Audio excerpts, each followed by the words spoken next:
Hi everyone, welcome back to my channel. We're gonna jump straight into it. This is my May sales recap video. I'm gonna talk about all the sales that I made on Poshmark, eBay, Etsy, Depop, Facebook Marketplace finally decided to show up. I do monthly sales videos because I am a very part-time reseller. To be honest, I feel like I'm kind of restarting my resale business. I sell vintage and a few modern brands online on platforms such as Poshmark, eBay, Etsy, Depop, Facebook Marketplace. I also have an antique booth, and I have been tracking my sales ever since March. March was one of the slowest months I've ever had. I'm gonna link that video here if you want to watch it. And then April, I improved. I'm also gonna link that video here if you want to watch it, if you want to follow along with me on my journey. And now let's talk about the month of May and see if we're increasing sales or if we decline. So if you're interested in this video, go ahead and just watch. I'm also leaving timestamps down below, so if you want to jump over to eBay, Etsy, whatever platform you're definitely interested, I'll leave the timestamp down below.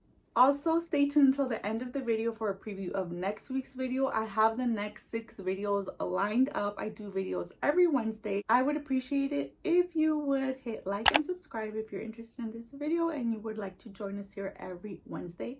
If you're a part-time reseller just starting out on your reselling journey, maybe restarting your reselling journey, if you're interested in vintage, I do a lot of vintage videos as well. Thank you guys so much for watching, and let's get started.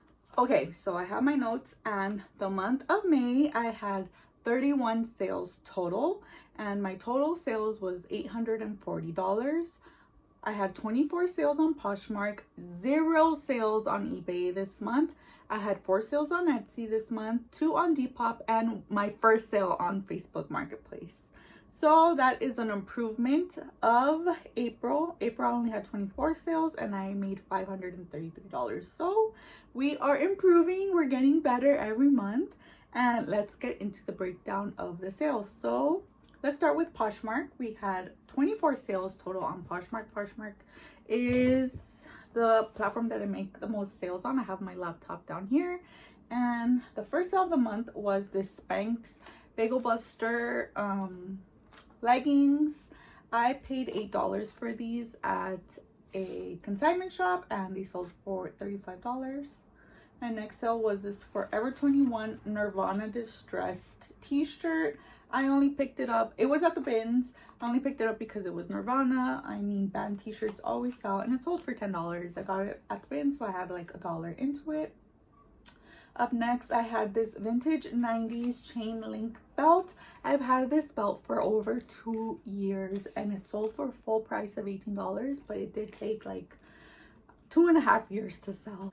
Up next, Saludos. I've had these shoes for a year. I bought them last summer and they sold for $30, but I did get these at Savers and I paid $10 for them. So I don't know if I would pick up Saludos again. I mean, they were brand new, but they were a size 6. So maybe smaller sizes take more to sell. So I pretty much just ended up doubling my money. After that, I sold this vintage 2001 Fall Out Boy t-shirt. This was a t-shirt, you know, when I was super into picking up t-shirts during Dollar Day. It was a Dollar Day find and it sold for full price of $18. Up next, I sold this Dooney and Burke, this brown leather bag. It sold for $60. I had it listed for $100. Somebody sent me an offer for $60. I've had this purse for a few months and this purse was free. It was a donation. So, I mean, it was full profit, which is why I decided to take a lowballish offer. I mean, somebody gifted it to me. So, you know, it was full profit. I really didn't feel the need to hold out for a higher price. So $60, happy with that. Up next, this Topshop Garden Floral dress, another donation. This was from my mom's closet. Like, she cleaned out her closet during quarantine and she just gifted me trash bags full of stuff. So it sold for $24 and it was all profit. Up next is Adam Levine Lyrics dress. I love this dress. I thought it was so cute. I picked it up at the bin. So I think from that binge trip, everything averaged out to $1.65 a piece. And yeah, I loved it. I thought it was so cute. It gave me Judy Jetson vibes. And I listed it for $18 and somebody sent me an offer for $12 and I accepted. Up next is vintage 80s velvet strapless dress. I paid $1 for this dress because it was the color of the week, but I've had this dress for 3 years and it finally sold for full price of $36. I had listed it, I think, at $65 originally, but over the course of 3 years, I've been price dropping it, and it eventually somebody came in and bought it outright for $36. Up next, this Free People Nadia bralette. It sold for $15. I purchased a liquidation box of Intimately Free People underwears and bras, and I've had this for over a year. No, it's gonna be a year in July that I purchased this lot, and they sell here and there. The average price is like $15. They're not really big money makers, but I mean, they sell consistently throughout the month. Up next was another Free People bikini. It sold for $10. I have about $3 into these pieces, so I mean, I'm essentially doubling my money, making back the $3 plus 4 or 5 extra bucks. Not really a lot. I'm thinking maybe of lotting them just to move them out, because I still have, I actually need to do a follow-up video just on these Free People underwear, because yeah, I need to be better informed. Up next was this Kangol. It's the brand with the little kangaroo. It was called the Wordmark Bin Bucket Bag, and it had like the logo all over it. It sold for $25. I got this at the swap meet for $1, and it sold for full price of $25. So happy with that one. Up next, another Free People bra. This one sold for $25. So I have them listed at about, like, some of them have them listed at $28, $30. So sometimes I send out offers. Sometimes people send me offers and I accept it. In this case, somebody sent me an offer for $25, so I accepted it, and you know, they were happy with that purchase. So this is a multi-quantity listing, so I have lots of different sizes and yeah, different quantities, different sizes available, so they sell throughout the month. Up next is We the Free mustard plaid flare bell bottoms. I think I undersold these.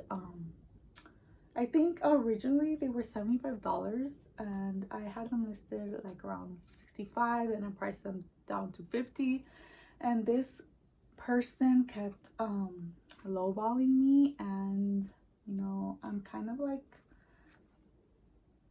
this person sent me an offer for $20 and I declined, and then she came back a few days later and offered me $28, and honestly I didn't get a lot of just a lot of action for these. I know Free People is, you know, a big seller for some people, but for me, besides my Intimately Free People lot, like regular Free People doesn't really move for me. So I took the best offer of $28 just to move the item out of my closet. Up next is Cheetah Bee Venice, Italy print pencil skirt dress. I love this dress because it had a really pretty novelty print of Venice, and it sold for $20. I've had this dress for almost 2 years as well. Like, a lot of items that I've had for years sold this month. So I took a best offer of $20 and I got it out of here. I think I paid, well, dresses in Los Angeles are $8.99. I think that was color of the week, so I got it for 50% off. I probably paid like $4.50 for it. Up next is Abercrombie and Fitch belt. Another bad, I mean, I got this for $1 at the swap meet, but this person just kept lowballing me. Like, she offered me $5, I declined, and then she came back a week later and offered me $8. I had it listed for $20, and I was like, okay, it's probably not gonna sell for $20, like, you know, take the $8. I made $5. I don't know, I think that was a bad buy, and I was just kind of frustrated that I took it just to get this low baller off my back. But I mean, whatever, she paid $8 in shipping, so I mean, she still paid $16 for the belt. which kind of makes me empathize and how do you say it? Empathize for her, but I mean, whatever. Up next is Pinup Couture Neverland Jenny circle skirt. It sold for $32. I was happy with that. I paid $4 for that skirt. It was color of the week. These Ellie Cinderella clear lucite heels. These only sold for $10, but I got these for $1 at a clearance sale. I had them originally listed for $20, and I just kept price dropping them. These vintage 90s Yves Saint Laurent. Okay, just because it's designer doesn't mean that it's gonna sell for a lot of money, and I definitely learned that with these shoes, but I think I could have maybe relisted them and added some more like descriptive keywords like Y2K and maybe gotten 50, 60, but I took a best offer of 30 and I paid, these were $9.99, but they were color of the week. I paid $5 for the shoes, so it's fine. Up next, a vintage t-shirt bundle. I got the Gap t-shirt for $1, color of the week at Goodwill. I got the vintage Freddie Mercury Queen t-shirt for $1 at the swap meet. So I have $2 into this bundle, and they sent me an offer for $20. I earned 16. I mean, minus 2, I still made $14 off of dollar t-shirts, and I'm happy with that. Up next, another Free People underwear. Somebody sent me an offer for 10. I accepted. I mean, I'm doubling my money on these panties and I want them gone. This Free People Bali dress. Somebody sent me an offer for 47 and I accepted. This month I was just accepting offers because I wanted stuff to move. I paid $9 for this dress. Next, this bundle of a vintage Georgetown Law t-shirt. I got this vintage Georgetown Law snapback. I got this at the bin, so I had about $1.40 into it. These Gymshark leggings were also from the bins. They were in not the best condition, and I actually just shipped this. This was one of my last sales, so I'm like crossing my fingers that, I mean, I did remove the pilling and I cleaned it up, but I mean, and I did note that these were not, I mean, they're still in good condition, but they're not like in new condition, so hopefully I don't get a return on that one. And they sent me an offer for $25. I accepted. I have like $3 into this bundle. And then the very last sale of the month was this vintage 90s Tommy Hilfiger pullover. This was also from the bins. I have like $1.50 into it. They sent me an offer for $15 and I accepted. Really the last sale of the month. So those were my sales on Poshmark. That was a total of $586 just on Poshmark this month. Then moving on to eBay, I had 0 sales, nothing on eBay. eBay is dead to me. I mean, to be fair, I don't have that many listings. I think I have like under 20 listings. So I definitely have to do more work with eBay. Etsy was a pleasant surprise this month. Etsy orders are just so much fun for me because they are pure vintage joy. The vintage that I love to list, the vintage that I love to source, that I love to list, that I love to photograph. So I'm so excited to be rebuilding my Etsy shop and slowly start making more sales. The first sale of the month was this beautiful 1950s sheer like boudoir bed jacket. This was only the bed jacket. It didn't have the nightgown, but it still sold. And it sold for $35. And it was a gift. It was so cute because it seems like it was a husband who bought the gift for his wife, so he wanted me to like gift wrap it and not include the receipt. He specifically told me do not include the receipt and please attach this message. And it was like this cute little note, so I definitely like gift wrapped it, hand wrote a note, and shipped it to the address he included. So yeah, I hope they enjoyed that. Up next, I sold a bundle. I've never sold a bundle on Etsy, so it was so much fun to sell this bundle. It was this really cute Hawaiian mod style 70s dress, and they included this 1950s raffia purse. The raffia bag sold for $18 and the tiki dress was $58. I love that little shift dress. It was so much fun. And then after that, I sold this vintage pearl marble lucite train case purse. I love this purse. I have one very similar to it, which is why I did not keep this one. I always struggle with keeping stuff. That one was a little hard to ship. I had to include a lot of, you know, padding. But yeah, I made it safely to the buyer on the 22nd.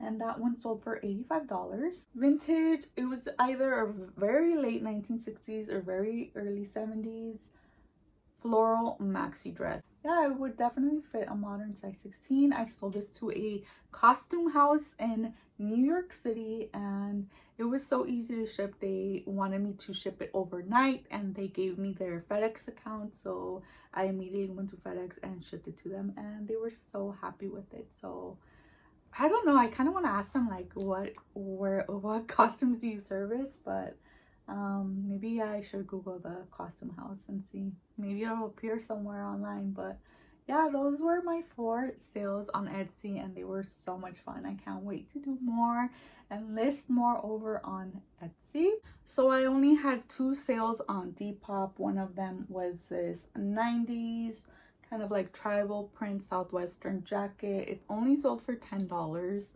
I got this jacket at the bins, and I've had this jacket for almost 3 years, so I was happy to get rid of that. I probably only made like $3 on the jacket, but I'm so happy that it's out of my house. And then most recently I sold this David Bowie tape, and it sold for $10. So I got this.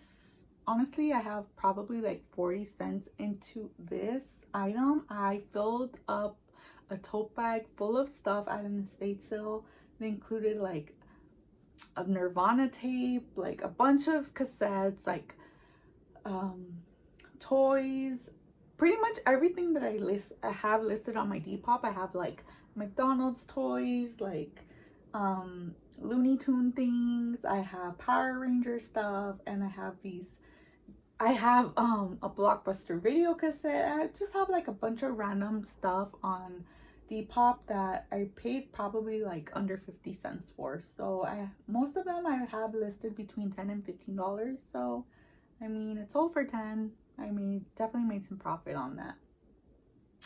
And then let's go to my first sale on Facebook Marketplace. Was this Bridgerton music box. I got this at the swap meet for $2. And then I came home and I didn't realize that it was broken. I mean, the music box worked great and the print was beautiful, but under the music box I had like 4 little legs that it would stand on, and it was missing one of the legs, so it was kind of crooked. So what I ended up doing was removing all of the legs, because they were just screw-on little legs, and then I added these little felt stickers at the bottom, so it looked like the felt stickers were the stands. I don't know, I wish I would have taken a picture of it, but I just like engineered my way into like, okay, how do I fix this? I removed the legs so it would be stable, and then I added those little felt stickers at the bottom. So yeah, I sent it and the buyer was so happy with it. I sold it for $15 plus shipping, so I only made about $12 after fees. But yeah, I was happy with that sale, and I'm so excited to sell more on Facebook Marketplace. Well, I mean, I'm up almost $300 every month since March. I'm excited, and hopefully I can break 1,000 a month. 1,000 a month for a year is $12,000 in cash. Wouldn't you love to have an extra $12,000? And I feel like I put in very bare minimum effort to my photography. You know, I mean, I take basic good pictures. I'm not really putting a lot of extra effort into them. I feel like it's so easy, you know. I mean, it's obviously not, it's work. You do have to take time into, you know, like cleaning your items, photographing them, measuring them, getting clean images, but I feel like it's easy. Like, it's not that hard to take just a nice clean image on a hanger, you know. Like, I'm not out here modeling. I mean, I am kind of for Etsy, but yeah, I feel like $1,000 a month is very easy to do. reselling part-time. So thank you guys so much for watching. I hope you learned something. I hope you enjoyed watching this video. I do videos every Wednesday. I do these monthly, but if I do end up getting more sales, I think I might have to split them into two maybe. I just don't think weekly sales videos work for me because there are weeks that I have like one sale a week. So I don't know, what do you guys think? Would you guys rather break down these videos into two videos, maybe one on the 15th and one at the end of the month, or doing weekly sales videos? Also, coming up next week, I have a video dedicated exclusively to my antique booth. I do have a video about my antique booth linked up here, and yeah, I feel like I need to do more videos about my antique booth. So next week's video is all about an antique booth. After that, I have a video about my storage unit. I also have a storage unit, and then just more vintage videos, vintage hauls. Yeah, if you guys are interested in these videos, thank you guys so much for watching. I hope you like, subscribe. I'll see you guys here next week. Take care, and I'll see you soon. Bye.